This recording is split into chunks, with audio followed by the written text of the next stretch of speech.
ದೇವರ ಪರಿಶುದ್ಧ ನಾಮಕ್ಕೆ ಸ್ತೋತ್ರವಾಗಲಿ. ಈ ದಿನದ ದೇವರ ವಾಕ್ಯ 1 ತಿಮೋಥೆಯನಿಗೆ ಬರೆದ ಪತ್ರಿಕೆ 2ನೇ ಅಧ್ಯಾಯ 4ನೇ ವಾಕ್ಯ. ಎಲ್ಲ ಮನುಷ್ಯರು ರಕ್ಷಣೆಯನ್ನು ಹೊಂದಿ ಸತ್ಯದ ಜ್ಞಾನಕ್ಕೆ ಸೇರಬೇಕೆಂಬುದು ಆತನ ಚಿತ್ತವಾಗಿದೆ.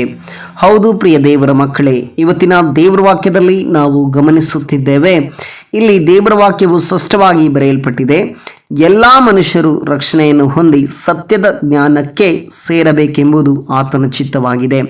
ಪ್ರಿಯ ದೇವರ ಮಕ್ಕಳೇ, ನಾವು ಇವತ್ತಿನ ವಾಕ್ಯದಲ್ಲಿ ಗಮನಿಸೋದಾದರೆ ಎಲ್ಲ ಮನುಷ್ಯರು ರಕ್ಷಣೆಯನ್ನು ಹೊಂದಬೇಕೆನ್ನುವುದು ದೇವರ ಚಿತ್ತವಾಗಿದೆ.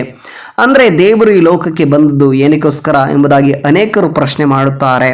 ಅನೇಕ ವ್ಯಕ್ತಿಗಳು ಹೇಳುತ್ತಾರೆ, ಕ್ರಿಸ್ತನು ಈ ಲೋಕಕ್ಕೆ ಬಂದದ್ದು ಕ್ರೈಸ್ತತ್ವವನ್ನು ಸಾರುವುದಕ್ಕೆ ಅಥವಾ ಕ್ರೈಸ್ತತ್ವವನ್ನು ಪ್ರಚಾರ ಮಾಡುವುದಕ್ಕೆ ಎಂಬುದಾಗಿ. ಆದರೆ ಪ್ರಿಯ ದೇವರ ಮಕ್ಕಳೇ, ನಾನು ನಿಶ್ಚಯವಾಗಿ ಹೇಳುತ್ತೇನೆ ನಿಮಗೆ, ಕ್ರಿಸ್ತನು ಬಂದದ್ದು ಈ ಲೋಕದಲ್ಲಿ ಮತ ಪ್ರಚಾರ ಮಾಡುವುದಕ್ಕಾಗಿ ಅಲ್ಲ, ಅಥವಾ ಕ್ರೈಸ್ತತ್ವವನ್ನು ಬೆಳೆಸುವುದಕ್ಕಾಗಿ ಅಲ್ಲ, ಅಥವಾ ಎಲ್ಲರೂ ಕೂಡ ಕ್ರೈಸ್ತರಾಗಿ ಆಗಬೇಕು ಅನ್ನುವುದಕ್ಕೋಸ್ಕರವಲ್ಲ. ಬದಲಾಗಿ ಎಲ್ಲ ಮನುಷ್ಯರು ರಕ್ಷಣೆ ಹೊಂದಬೇಕು. ಅಂದರೆ ಯಾವುದರಿಂದ ರಕ್ಷಣೆ ಹೊಂದಬೇಕು? ಪಾಪದಿಂದ ರಕ್ಷಣೆ ಹೊಂದಬೇಕು, ಶಾಪದಿಂದ ರಕ್ಷಣೆ ಹೊಂದಬೇಕು, ಎಲ್ಲ ರೀತಿಯಾದಂಥ ಕೆಟ್ಟ ಕೆಲಸಗಳಿಂದ, ಮಹತ್ತಾದ ಕಾರ್ಯಗಳಿಂದ ಮನುಷ್ಯರು ಬದಲಾವಣೆ ಆಗಬೇಕು. ಅಂದರೆ ಕ್ರೈಸ್ತತ್ವ ಅನ್ನುವಂಥದ್ದು ಒಂದು ಮತವೇ ಅಲ್ಲ, ಅದು ಸಾಮಾನ್ಯವಾಗಿ ನಾನು ಹೇಳೋದಾದರೆ ಒಂದು ಶಕ್ತಿಯಾಗಿದೆ. ಅದು ಪುನರುತ್ಥಾನದ ಒಂದು ಬಲವಾಗಿದೆ. ಆ ಒಂದು ಬಲವನ್ನು ದೇವರು ಪ್ರಚಾರಪಡಿಸುವುದಕ್ಕೆ, ಆ ಒಂದು ದೇವರ ಬಲವನ್ನು, ದೇವರ ಮಹಿಮೆಯನ್ನು ತೋರಿಸುವುದಕ್ಕೆ, ಅಂದರೆ ದೇವರು ಸತ್ಯವನ್ನು ತಿಳಿಸುವುದಕ್ಕಾಗಿ ಈ ಲೋಕಕ್ಕೆ ಬಂದನು. ಆ ಸತ್ಯ ಯಾವುದೆಂದರೆ, ಸತ್ಯವನ್ನು ತಿಳ್ಕೊಳ್ಳ್ರಿ, ಸತ್ಯ ನಿಮ್ಮನ್ನು ಬಿಡುಗಡೆ ಮಾಡುವುದು. ಅಂದರೆ ಆ ಸತ್ಯ ಯಾವುದು ಎಂಬುದಾಗಿ ನಾವು ಗಮನಿಸೋದಾದರೆ ಅದು ರಕ್ಷಣೆಯ ಆದಿ, ಅದು ಪರಿಶುದ್ಧವಾದ ಮಾರ್ಗ ಎಂಬುದಾಗಿ ನಾವು ಗಮನಿಸ್ತೇವೆ. ಆ ಒಂದು ಮಾರ್ಗವನ್ನು ಸೃಷ್ಟಿ ಮಾಡುವುದಕ್ಕೋಸ್ಕರವಾಗಿ ಆತನು ಈ ಲೋಕಕ್ಕೆ ದಾರಿಯಾಗಿ ಬಂದನು. ಆದ್ದರಿಂದಲೇ ಆತನ ವಾಕ್ಯದಲ್ಲಿ ನಾವು ಗಮನಿಸ್ತಿದ್ದೇವೆ, ಎಲ್ಲ ಮನುಷ್ಯರು ರಕ್ಷಣೆ ಹೊಂದಬೇಕು, ಸತ್ಯದ ಜ್ಞಾನಕ್ಕೆ ಸೇರಬೇಕೆಂಬುದು ಆತನ ಚಿತ್ತವಾಗಿದೆ ಎಂಬುದಾಗಿ. ಪ್ರಿಯ ದೇವರ ಮಕ್ಕಳೇ, ಎಲ್ಲ ಮನುಷ್ಯರು ಈ ಲೋಕದಲ್ಲಿರುವವರು ಒಬ್ಬರು ಕೂಡ ಕೆಟ್ಟು ಹೋಗಬಾರದು ಎನ್ನುವುದು ಆತನ ಚಿತ್ತವಾಗಿದೆ. ಒಬ್ಬರಾದರೂ ನಾಶವಾಗಿ ಹೋಗಬಾರ್ದು. ಅಂದರೆ ನಾಶವಾಗಿ ಎಲ್ಲಿಗೆ ಹೋಗ್ತಾರೆ? ನರಕಕ್ಕೆ ಹೋಗ್ತಾರಲ್ವಾ? ಆ ನರಕಕ್ಕೆ ಹೋಗಬಾರ್ದು ಅನ್ನೋದೇ ಆತನ ಚಿತ್ತವಾಗಿದೆ.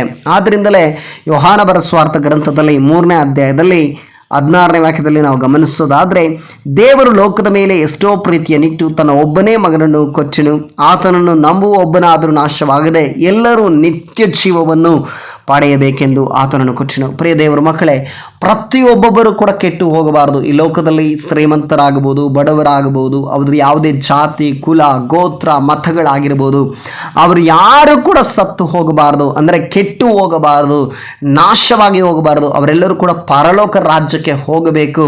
ಸತ್ತ ಮೇಲೆ ಒಂದು ಜೀವಿತವಿದೆ. ಆ ಜೀವಿತದಲ್ಲಿ ಅವರು ಸೌಖ್ಯವಾಗಿರಬೇಕು, ಸುಖವಾಗಿರಬೇಕು, ಸಂತೋಷವಾಗಿರಬೇಕು ಅಂತೇಳಿ ಆತನು ಈ ಲೋಕಕ್ಕೆ ದಾರಿಯಾಗಿ ಇಳಿದು ಬಂದನು. ಮನುಷ್ಯನ ರೂಪವನ್ನು ಎತ್ತಿ ನಮ್ಮ ನಿಮ್ಮ ಮಧ್ಯದಲ್ಲಿ ವಾಸಿಸಿದನು. ಆತನನ್ನು ನಂಬುವ ಒಬ್ಬನಾದರೂ ಕೆಟ್ಟು ಹೋಗುವುದಿಲ್ಲ, ಅವರಿಗೆ ನಿತ್ಯ ಜೀವವನ್ನು ದೇವರು ಕೊಡ್ತಾನಂತೆ. ನೋಡ್ರಿ ಪ್ರಿಯ ದೇವರ ಮಕ್ಕಳೇ, ಅಂದರೆ ಎಲ್ಲ ಮನುಷ್ಯರು ರಕ್ಷಣೆ ಹೊಂದಬೇಕೆನ್ನೋದು ದೇವರ ಚಿತ್ತವಾಗಿದೆ.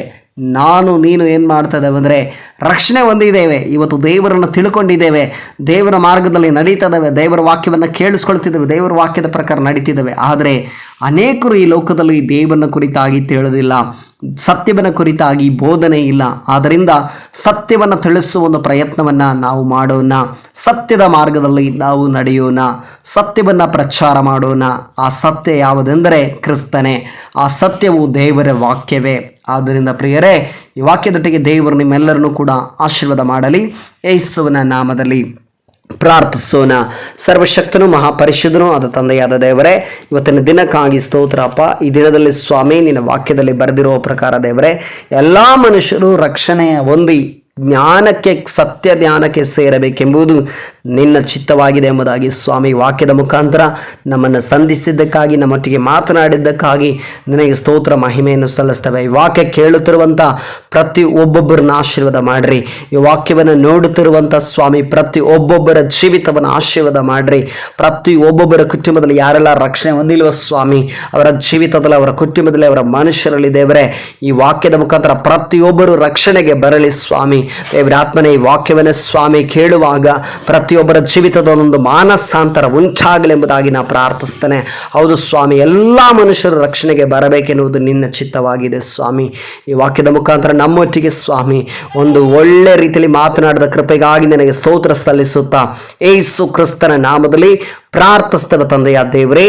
ಆಮೇನ್, ಆಮೇನ್, ಆಮೇನ್. ದೇವರು ನಿಮ್ಮನ್ನು ಆಶೀರ್ವದಿಸಲಿ.